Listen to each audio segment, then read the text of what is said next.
రే రే ఆ అమ్మాయి వచ్చిందిరా.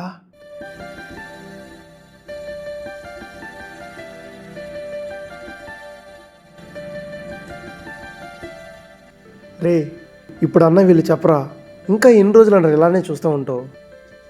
చెప్పొచ్చురా, కానీ చెప్తే ఎక్కడో ఉంటుందా అని భయం రా. రే నువ్వు ఈ కాఫీ షాప్కి ఓనర్ రా, క్లీనర్ కాదు. సరే ఉండు శైలు, నేను వెళ్ళి కాఫీ తీసుకొస్తా. ఓకేరా. రే చెప్పరా. రే తను వస్తుంది, చెప్పి చెప్పి చెప్పి. Excuse me. హలో, చెప్పండి. 2 కాఫీ.